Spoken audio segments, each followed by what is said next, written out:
What's up everybody, Alex here, and welcome to the Dota Underlords Best Builds of the Week, the weekly series where I show you guys top 5 meta builds to help you rank up in Dota Underlords. And if ranking up's your goal, well then the top build of the week is Spirit Warriors and Mages. Guys, this build has been incredibly consistent for me. Spirits I think are at the top of the meta right now. They most certainly are. They've been doing a ton of work. You have the option of, any number of Underlords. You can go Hobgoblin with Friendly Fire, which has been recently buffed. You can also go all out attack Eno, because the stun facilitates an added time for the spirits to get their bonuses off. The warrior bonus helps your tank ability up front with guys like Tidehunter. Now I've positioned a little differently than in the past. They're positioned this way on the back line here in order to bait enemy teams forward, because the more centralized the enemy team is, the greater the opportunity for you to have very effective Delta Slams. You could position yourself up front as well, but if they're cornered, you're going to be kind of setting up Delta Slams for this corner, and these units here aren't going to get hit. So you kind of want to pull them out. There are very few units with like very, very far attack ranges like Crystal Maiden and Mirana, stuff like that. So realistically, what you want to do is you want to bait those units out. You want to centralize them as much as possible and then Delta Slam them as effectively as you can. Now, if you don't want to go Slardar, if you want more Delta Slams, you can actually get rid of the warrior bonus by removing Slardar and adding in your an additional spirit. It can be Earth Spirit, for instance. The one disadvantage of this build, or actually I should mention Void Spirit, I've had multiple 2-star Void Spirits on the board multiple times. So I do like Earth Spirit because he's pretty survivable with his 10 armor and high HP, and the silence effect is pretty useful because mages are pretty prevalent right now. The one problem with this setup here when you're in the back line is that if you don't have a Blink Dagger or anything on Ember Spirit, he's going to blink pretty early, and if they're corner comped here, there's a chance that he explodes before everyone else gets their cast off. A Blink Dagger will help him to sleight of fist and perhaps drop the target, but bear that in mind. You might need to account for Ember Spirit's survivability if you're on the back line. Now let's talk about build number 2.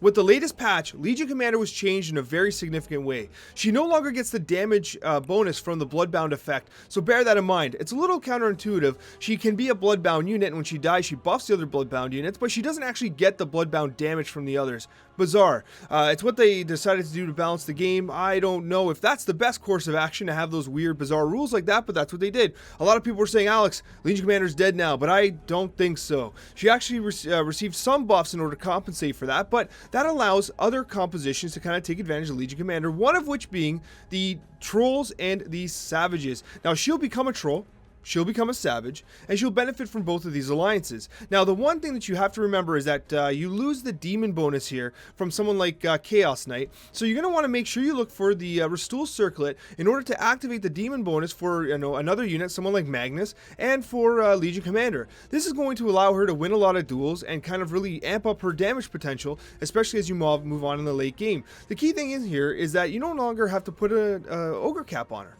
You can put like a Butterfly or a Moon Shard or something very valuable on her. A Battle Fury is a great option as well. So no longer do you need that Bloodbound item for her. Now you can put an actual offensive, legitimate item on her. So this build I've had a lot of success with. She benefits from the full attack speed benefit of the Troll bonus. She attacks like crazy. So there's a lot of opportunity to stack a lot of good effects on here. Now this is a 10 unit build. So you're thinking, Alex, that's hard to get to, and it is. What you're going to do is you're going to actually get Tidehunter in late. However, if you're finding that your front line is blowing up a little quickly, you can run someone like Tidehunter, and you could remove 2 of the Trolls at your choice. The result of that is that she's still going to get a 35% attack bonus, but you're a little more balanced in the front line with your warriors. So there is some maneuverability here with the build. You can make a few adjustments if you choose, and you can also even take out someone like Tusk, and you can just get the 4 Trolls in and not run the warrior bonus at all. The problem with that is you are dropping one of your Savage bonuses there, and I do recommend that you maintain the Savage bonus however possible. Let's talk about build number 3.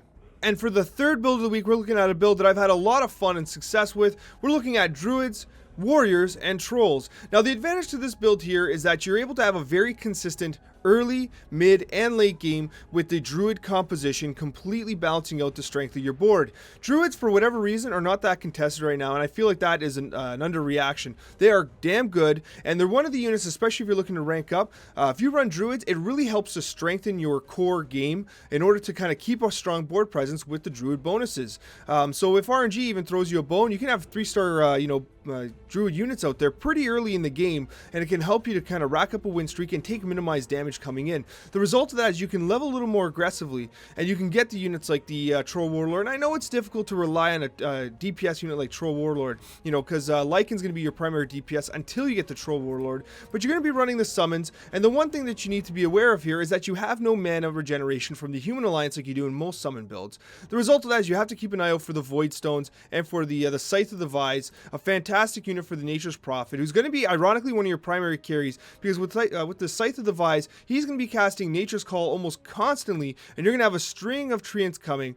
One of these top units here up front are going to die rather quickly. I was going to bring them back, and then what you're going to have here is you're looking for Refresher Orbs on Tide Hunters, and specifically Lone Druid. He's the primary beneficiary of the Refresher Orb. It's a very balanced build. I've actually, I'll include a link above to one of the games I did with it where I had a ton of success with it. It was so damn good. It took me by surprise. And let's move on to build number 4. And for the fourth build, what we've got here is we've got Knights and Healers, and this is a very beginner-friendly build for those of you that are new to the game. The reason for this is because Knights are relatively straightforward. You get them together, you bunch them up, and they get the magic and the damage resistance. It's a fantastic ability. It counters mages very well, which are primarily kind of one of the primary builds that you're seeing a lot right now. And we're corner comped here in order to counter the spirits. As I mentioned earlier, spirits have a hard time hitting corner compositions. Compositions that are in the center tend to get delta slammed much more effectively. With the popularity of spirits, you want to position your knights in a way, kind of like in this arrow formation, so that they can dodge as much of the delta slam as possible. Now, because you're running the healing bonus here, what I would suggest you do is you run healing support in Essex or healing and stealing Eno for their healing effects. Joel, you know, Happy Hour Joel's not too bad either, but he tends to break up your formation of your knights, so he can be tricky to incorporate into the build. So I do recommend Eno and an Essex for this build. Your primary damage dealer is someone like Luna. You are looking for a Mask of Madness, and your trolls do help to add some oomph to your DPS. You're looking for something like a Moonshard on a Sven. I like having Sven in the back as opposed to up front, because I like having him come late to the fight so he can focus on DPS and not get focus fired down. But overall, a very well balanced build, especially if you're relatively new to the game. And for the final build of the week, we've got Brawny Hunters. And guys, the one thing about Brawny Hunters that you have to understand is this is a build that you have to decide early whether or not you're pursuing, and you need to be able to peel off in the event that things just do not go your way. What I would recommend doing is you have to pick up early your Bristlebacks, your Snapfires, and your Beastmasters. If you do not get them, then you might have to peel into another build. You know, if you've got Hunters, keep your Hunters, go Heartless with them, but you need to get the Brawny bonus active very early, because if you do not get those early round kills and you don't start snowballing, you have to peel off Brawnies, because you'll just get punished. The most people that find themselves losing with Brawnies are those that have weak early rounds. They don't get the Brawny momentum going, and then they get killed through the mid game, and then they get decimated as their Brawny bonus just doesn't mean anything. So basically, you are really after an early game momentum push. You might have to re-roll a little more aggressively than usual, but you got to get those Brawnies going. This build also requires that you use the Antlers. Antlers on any particular unit. I actually prefer to put it on the Viper, because I do like running dragons in this, because I think that Snapfire and Venom do provide Viper provides some interesting composition choices. You can even put Viper up front if you want to kind of bait with like a chainmail, but I do prefer that he has the Antlers. You get the 6 Hunters. He attacks rather quickly. He actually has a 1 attack speed, which is going to benefit him as a hunter, because it's going to help to proc those opportunities to attack very quickly.